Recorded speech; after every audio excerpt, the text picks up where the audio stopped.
Bismillahirrahmanirrahim. Assalamualaikum warahmatullahi wabarakatuh. Mari belajar bersama Ustazah Ina. Ya adik-adik, pelajaran kita kali ini ialah dalam bidang sirah tahun 6 bertajuk Hajjatul Wada'.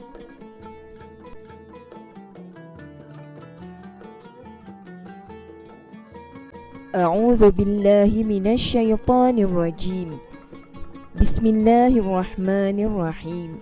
Al-yawma akmaltu lakum dinakum wa atmamtu alaikum ni'mati wa raditu lakumul Islam dina.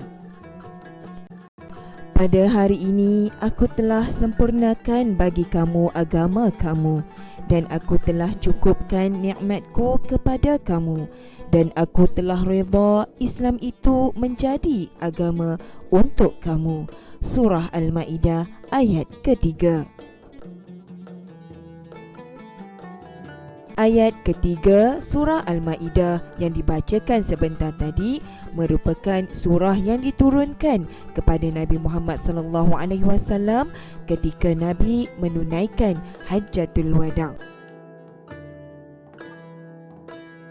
Hajjatul Wada' bermaksud haji perpisahan.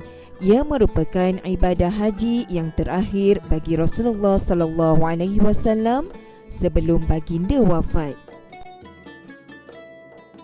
Mari kita ketahui latar belakang peristiwa Hajjatul Wada'.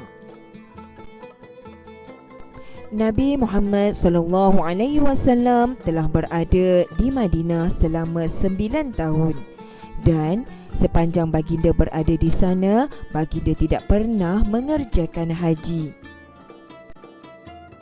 Sehinggalah pada bulan Zulqa'dah tahun ke-10 Hijrah, Nabi Muhammad SAW telah membuat pengumuman untuk mengerjakan haji pada tahun tersebut. Apabila kaum muslimin mendengar berita bahawa baginda hendak mengerjakan haji, ramai yang mahu menyertai baginda. Bilangan mereka adalah sekitar 90,000 orang.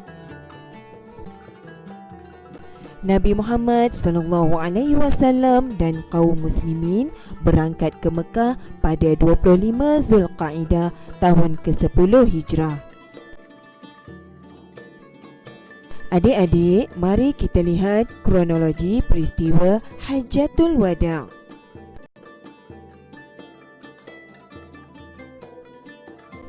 Dari Madinah, Rasulullah SAW dan kaum muslimin menuju ke Zulhulaifah.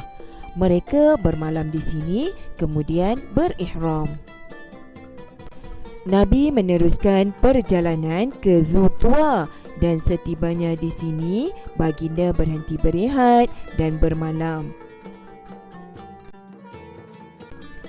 Keesokan harinya, Rasulullah SAW meneruskan perjalanan menuju ke Mekah. Sesampainya di Baitullah, Rasulullah dan kaum muslimin melakukan tawaf dan juga sa'i. Pada 8 Zulhijjah, Rasulullah SAW telah bermalam di Mina, dan pada keesokan harinya, baginda bergerak ke Arafah.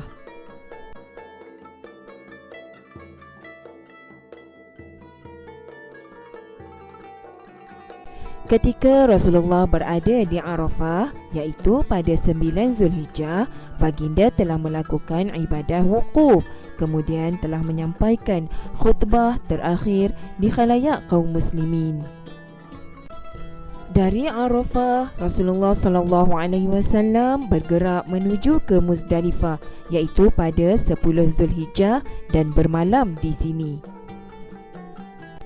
Pada 11, 12 dan 13 Zulhijjah, Rasulullah SAW berada di Mina, dan baginda telah melakukan ibadah melontar jamrah dan ibadah korban dengan menyembelih unta.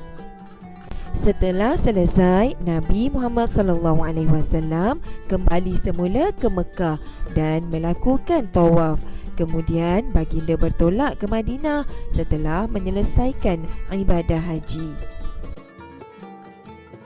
Seterusnya, mari kita ketahui ringkasan khutbah terakhir Nabi Muhammad SAW yang disampaikan ketika baginda berada di Arafah. Pertama, Rasulullah mengingatkan tentang tanggungjawab mengeratkan persaudaraan sesama Islam. Kedua, amalan jahiliah hendaklah dihapuskan sama sekali dalam masyarakat Islam, seperti mementingkan perkauman. Ketiga, bersikap dan berbuat baik serta menunaikan hak kepada kaum wanita. Keempat, menjadikan Al-Quran dan As-Sunnah sebagai panduan hidup. Kelima, wajib mentaati pemimpin selagi tidak melanggar syarak. Keenam, mendirikan solat fardu 5 waktu, berpuasa, menunaikan zakat dan haji. Dan yang terakhir, Rasulullah SAW berpesan agar menjauhi riba kerana riba adalah haram. Ya adik-adik, mari kita lihat apakah iktibar yang boleh diambil daripada peristiwa Hajjatul Wada'. Pertama, kita hendaklah mengasihi Rasulullah SAW sebagaimana Rasulullah mengasihi kita. Kedua, umat Islam mesti hidup bersatu padu kerana setiap Muslim adalah bersaudara.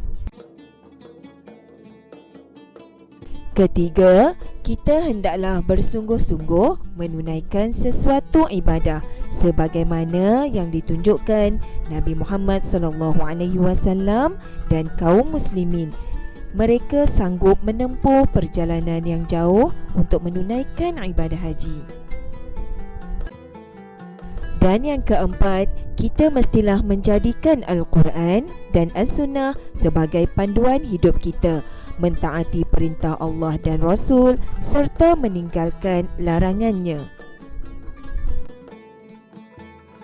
Ya adik-adik, sebagai rumusan pelajaran kita kali ini, dalam peristiwa Hajjatul Wada', Nabi Muhammad SAW telah mengajar kita cara melaksanakan ibadah haji dan meninggalkan pesanan buat umat Islam supaya kita memperoleh kejayaan di dunia dan di akhirat.